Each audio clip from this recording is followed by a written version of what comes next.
Welcome back to the ICT or SMC beginners course. Today we're covering fair value gaps part 2. That's going to cover how to pick the correct fair value gap, as well as the difference between an aggressive entry and a safer or less risky entry, as well as how I like to enter a fair value gap and when entering directly off a fair value gap is more beneficial than taking a lower time frame confirmation trade. So without further ado, let's get into picking the correct fair value gap for your trading style. In order to fully understand how to pick the correct fair value gaps, we first need to look at this a little bit differently, and you'll notice this is a common theme throughout this entire video. And that's going to be, how can we pick the wrong fair value gap less often? We're not necessarily going to be so worried about picking the correct fair value gap all the time, but by picking the wrong fair value gap less often, our win rate is going to increase drastically, and ultimately, we're going to be able to compound our gains way more than we would typically. So the first piece of advice I want to give you when trying to avoid taking the wrong fair value gap, or one that's ultimately going to lead to a loss, is to start picking only discount fair value gaps and be okay with price moving from a premium fair value gap if we're longing or looking for bullish price action, and just start only entering if price comes back into a discount. This means that you're going to end up taking less losers, because some of you are going to enter this trade here and have your stop loss somewhere in here, only to see price reverse all the way through this fair value gap like it didn't even exist, come down into a discount fair value gap, and then ultimately move in your direction. Your position, lots of the time, will look something like this, and you'll be like, how did I just get stopped out before price moved in my direction? Start entering below 50% and in a discount, and you'll recognize your win rate will go up drastically. The biggest difference that you're going to have to make mentally is going to be okay if price does this. If price moves from this fair value gap and leaves this one untapped or free, you have to be okay missing that trade. And by doing so, you're going to increase your win rate drastically and ultimately start compounding your gains like you've never seen before. Now, if you've seen any fair value gap or basic ICT video, you probably have heard that tip before. And before you click off the video, let's get into the next piece of advice that I have for you, because this will help you as well. Now, the next piece of advice I have for you is going to be pretty basic for lots of you, but for some of you, this is going to be a light bulb moment and completely change the way that you trade. And that's simply going to be continue to trade with the trend. If you're going to see, or you're seeing a trend form like this, where we're making higher highs, higher lows, higher highs, why are you expecting price to come all the way back down into this fair value gap or a lower one before continuing higher? That doesn't make sense. If we're trending, which is what we're seeing in this example here, why are you expecting price to come all the way back into this low before essentially coming back up? If we're trending, try and find this higher low. This should be higher than this low here. So you need to start looking at this fair value gap here instead of this fair value gap here, and ultimately a potential lower fair value gap. Because if price doesn't bounce somewhere in this range, we're not trending and we're starting to reverse. Now you've got a market structure shift and you're on the wrong side of the trend. This is why most people lose in fair value gaps, because they're looking for a fair value gap down here after we've shifted market structure and are now bearish on the trend. As long as you're in line with the trend and the trend is still showing strength and a willingness to continue, stop trying to fade the trend. Use the trend and use the basic idea of a trend to try and find a higher low instead of anticipating a lower low that ultimately shifts market structure and already tells you that you're wrong to take this fair value gap down here. The only reason why you should be looking for this fair value gap down here is if this is a higher time frame fair value gap and you're using this as an internal level of liquidity for us to sweep and then ultimately continue higher. We're not going to cover that in this video. That's going to be in our displacement and failure to displace video, which should come out in the next week or so. But for the sake of this video and keeping it simple, this is what you need to be looking for, and you need to be anticipating this low to hold. If we are trending, play the trend. Stop trying to fade the trend. Stop trying to break the trend and catch the absolute best price. Just try and get in a discount fair value gap on the last impulse move or leg up in a trend that is bullish. It's simple as that. And now for the final piece of advice that I have for all of my ICT or SMC beginners traders. And for some of you, this might be a little bit more advanced than you need right now. And for some of you, this is exactly what you need to hear.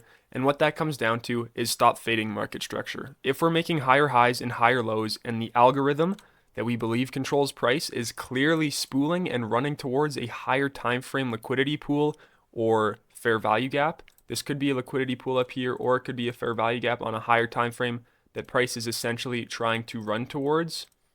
There's no need to try and short this. You should not be looking at this fair value gap here and going, okay, I'm going to hop in short here. This is going to lead to a loss more times than I can count because you're fading the trend, you're fading market structure, and price hasn't even got to the point where a reversal or a retracement is likely. So there's no reason to fade the trend in this aspect. You should only be looking to buy bullish fair value gaps if we are in a buy algorithm. And I know that that might be hard for you to internalize and understand when I say that right now. It will make sense later in this course or this guide, but for right now, I just need you to understand that the best way to avoid taking losses is if we're trending higher and we're making higher highs, don't try and take short fair value gaps or SIBIs. Don't trust these. Expect these to fail and expect bullish fair value gaps to hold, because that's where you'll find your success. And the same thing goes for bearish price action. If we're making lower lows and lower highs and we're clearly drawing towards some form of sell side liquidity or a higher time frame fair value gap in a discount down here, why are you trying to buy fair value gaps? You should not be looking at these fair value gaps in here and thinking I want to get long off of these fair value gaps because you've had no reason to. The only reason that you think you should get involved in that is because it's a fair value gap. But you haven't looked at the other confluences, like where is market structure going, and ultimately, where are we headed? Are we headed to a lower price or are we headed to a higher price? And I know that might be a little bit confusing for you right now because we haven't covered liquidity or entirely how the market moves in terms of seeking liquidity and filling imbalances. So you might have to come back to this video in the future. But essentially, if you do understand that price seeks liquidity and you understand what liquidity is, this concept is going to save you so many losses. So I highly suggest you start implementing something like that. And at the end of the day, if market structure is bullish, you should only be looking for bullish trades or bullish continuation plays. That's how you're going to start making money as a beginner trader, in my opinion. So now that we've kind of covered the basics on how to pick the correct fair value gap and ultimately avoid the wrong fair value gaps, let's hop into our next section, which is going to be on the difference between an aggressive entry and a safe or less risky entry.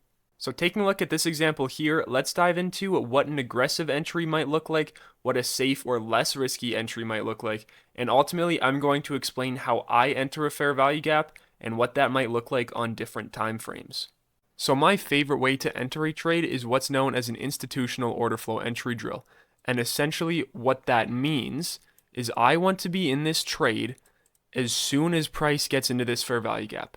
If price is going to come back and retrace into this fair value gap by even just one tick, I want to be involved in this trade because eventually, or essentially, price could come into this fair value gap just by one tick, maybe two, and then continue higher. And if it does, I want to be involved in this trade.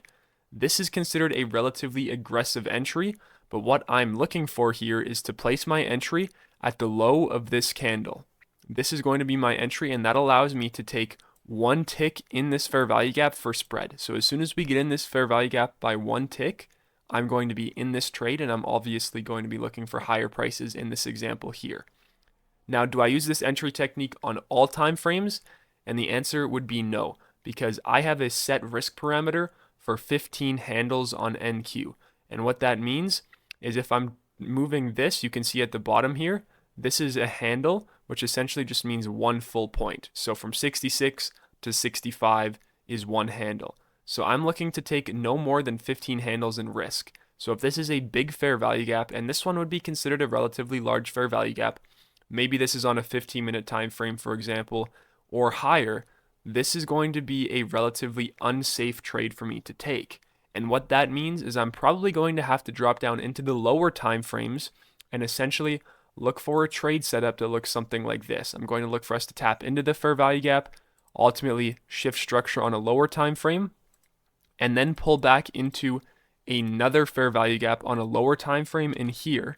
And this is ultimately going to be my entry opportunity, so I can have my stop loss at a safer point below a market structure point in this fair value gap. That would allow me to stay within my risk parameters and ultimately get involved in a higher time frame trade using a fair value gap without having to stress my stop loss a long way and ultimately take on way more risk than I initially would have anticipated or liked to take on. Now, an institutional order flow entry drill isn't the only way to enter a trade when it comes to a fair value gap. I know lots of people that choose to take their trade at the consequent encroachment of the fair value gap, which you should know by now as the 50% mark between the high of the fair value gap and the low of the fair value gap. This means that you are taking on half as much risk potentially as somebody else that is trusting this fair value gap.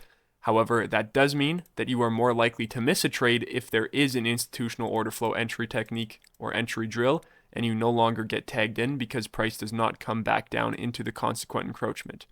Personally, I want to get in as soon as we tap that fair value gap, but ultimately it's up to you to decide whether or not you want to take that aggressive of an entry or if you want to take a fair value gap entry somewhere in the first 50% at the consequent encroachment or ultimately down here at the low if you think price is going to rebalance this fair value gap and then ultimately continue higher. And we'll get into those in much later videos on how to kind of anticipate or what rebalancing a fair value gap actually means or what it looks like. But for now, this is going to be a relatively safe or unrisky entry, and this is going to be a relatively risky or aggressive entry. Now, the last thing that I'm going to leave with you, and we're not going to cover stop loss placement, that will be next video, is why I like to take my entries as soon as price enters into the fair value gap instead of waiting for a confirmation or a rejection or supportive candle inside of that fair value gap. And the short answer is because it ruins my risk to reward. If I was to enter the trade right here and have my stop loss where I know the fair value gap is, if it fails, I'm going to be wrong, would be something like this. If I was to leave my stop loss at the same spot and enter after the candle closes, it ruins my risk to reward, and this trade is no longer valid. Price is allowed to come back in its fair value gap multiple times before it needs to go higher. This is okay. I want to be able to take a trade in here and allow price to do this without having my risk to reward completely skewed and make the trade unprofitable in the long run. So now that that's understood and out of the way, let's go take a look at a few examples in these real candlestick charts. Okay, so the example we were showing in the last episode was actually right here where we saw this level of market structure shift form. So this was our market structure point, and essentially we shifted market structure here, continued to break higher, and eventually we were looking for long opportunities to go to these relative equal highs, and ultimately this high here. Now, this was the fair value gap that I said we were looking to enter off of. Why is that? Well, if we go over the rules that we were talking about last time, let's go ahead and go from our low to our high here. And so far, this is our high. We'll see if it's true. And we're going to mark out our 50% line right here. And this is going to allow us to understand where premium and discount is. Now that you understand my fair value gap entry rules, this was my entry. As price tagged into this candle or this fair value gap at this exact point, I was in my trade and I would have had a stop loss at 15 handles right here. Then I would have had my take profit levels higher into this area, and ultimately these areas in here for our partials. Why do I not wait for price to come into a discount? Well, because there's no discount fair value gaps here. Price is more than welcome to come into a discount, and I would still be involved in the trade.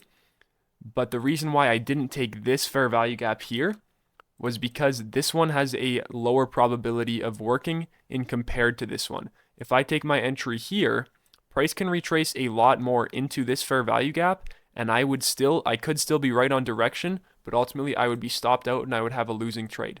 If I get involved in this fair value gap here, price can come all the way into this fair value gap if it needs to, and I can still be in the trade and ultimately correct.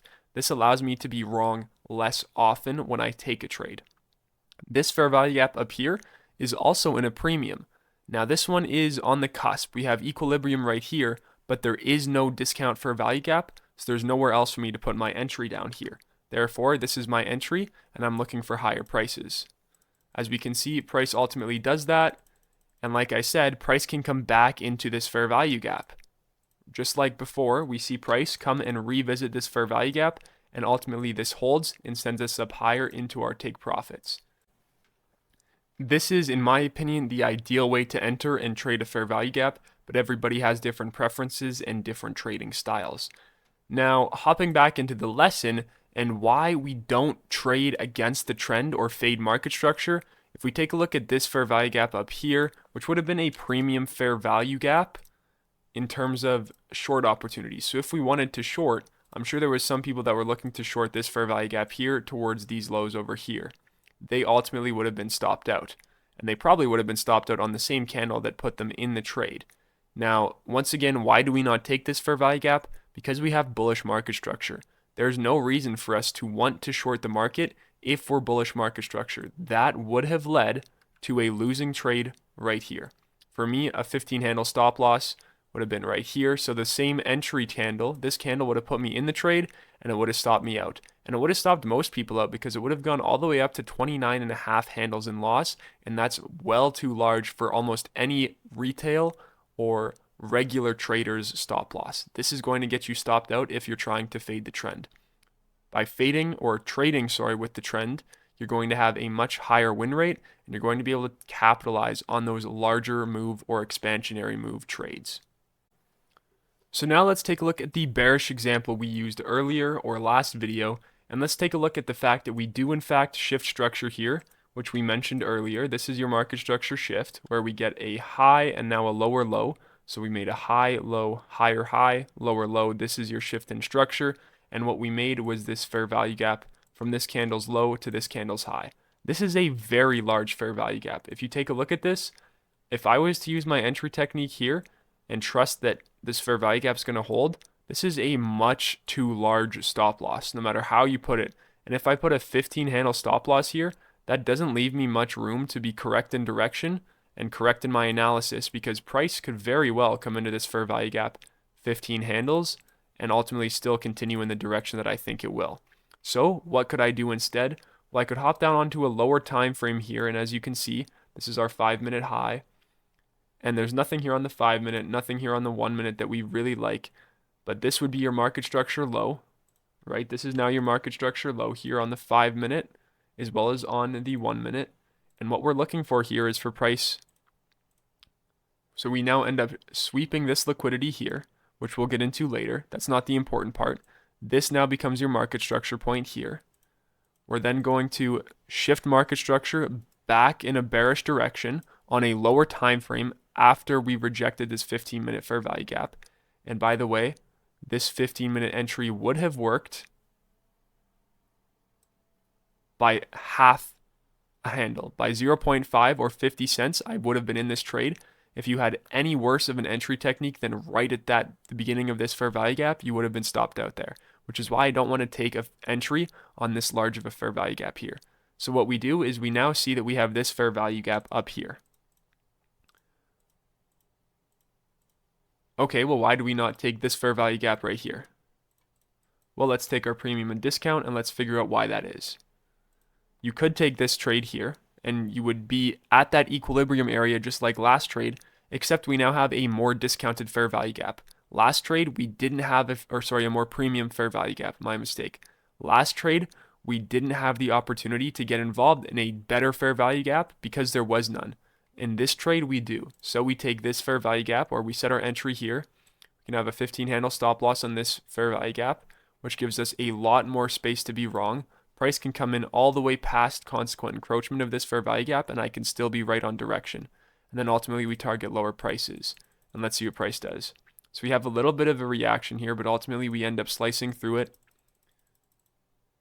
We end up tapping into this fair value gap, rejecting off of the fair value gap, and ultimately selling off to a lower price here. Hitting your targets, taking out this low, probably targeting these lows as well. The point of the trade here is that all of your targets could have been hit, and this was the ideal way to enter this fair value gap trade instead of entering off of here. So the last example that I want to show you is if we hop down onto a 1 minute, even from this 5 minutes. So we had a 15-minute that we didn't really like the risk parameters on. Now we have a 5-minute that we don't really love the risk parameters on. This is still a valid entry, but the stop loss really isn't that safe.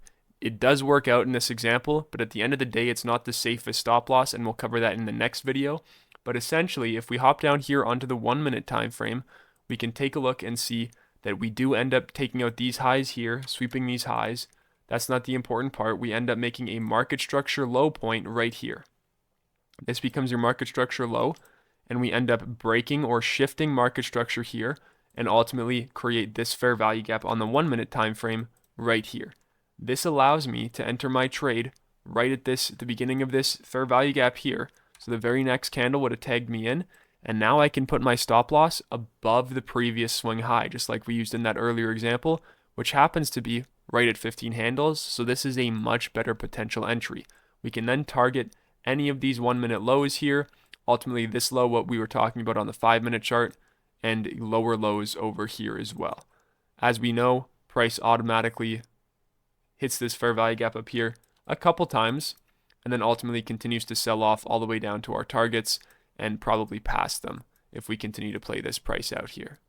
Now, the last point that I want to drive home here is if we would have waited for a candle confirmation here. So we waited for price to reject this and then close here.